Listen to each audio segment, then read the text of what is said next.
So let's talk a little bit about the end of the service process and starting a post-service song and finding it and all of that stuff. If you're just contracting with us or starting as a volunteer, hopefully this has already been done for you, but if not, this is what we do to find the post-service song. So up on the Mac that usually has your pre and post playlists, and in this scenario it's my control Mac, and I've also labeled it pre and post music.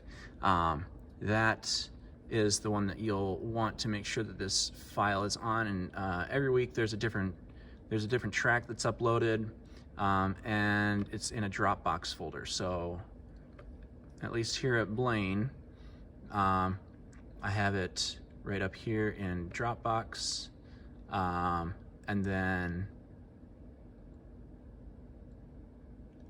Eaglebrook pre-post music. There it is right there.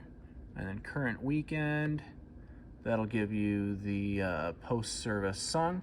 So all you would do is you would just drag it out of there into iTunes or the Apple Music player. I like to put it at the top so that way I never mistake it for being a different song by accident. And one other thing that I do, that we want to make sure that we do, is we uncheck that song, so that way when the music plays and shuffles and all that kind of stuff, we don't get that song in the middle of the playlist. Typically it's a little bit of a slower song than what these other ones are, and it's a little bit of a different style than the other ones. So anyway, so there's that. So then once the teaching pastor is done praying, then we will start this song. So of course you fade out the teaching pastor channel first. A lot of times there's an underscore coming down this channel, Lionel Lakes Playback. So then you would fade that out, start the song, and then fade it up. And now the other thing for you to realize is that when you fade out, when you start fading it down, if you haven't switched your lobby feed, then the feed out is also going to fade down to nothing. Then you'll have silence in the lobby. We don't want that. So after you've fired the song and faded it up, you want to make sure that you switch the lobby feed so that way you don't fade out to nothing when you fade out to nothing in the auditorium. So we'll just do that, and then you can fade out the music in the auditorium, and the output stays going to the lobby.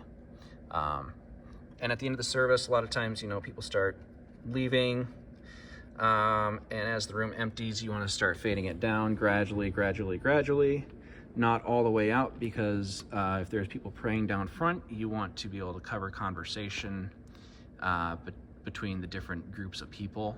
So that's one of the reasons we play music, is to just cover conversation pockets, and then they can have some privacy in their conversations without affecting the lobby feed level. So, and then one other thing, at the Blaine campus, I've programmed a post-service macro to fire a post-service snapshot and switch the lobby feed, and also fade up the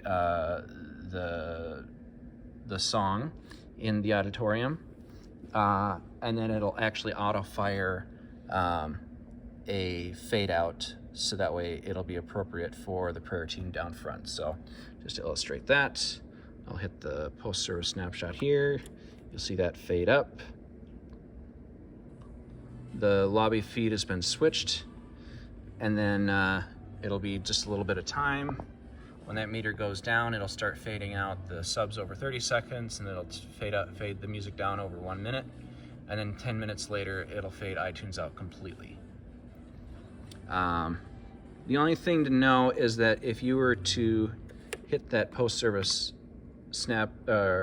macro, it'll do all those things, and it'll switch the lobby feed, but this indicator light is not correct anymore. So it's actually now a direct feed to the lobby, whereas this indicator says that whatever you're doing at front of house is going out to the lobby. That's not true.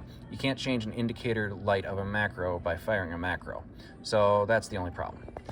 So as you can see, if I fade this out, it still gives me a direct feed out to the lobby, and the green light is lit.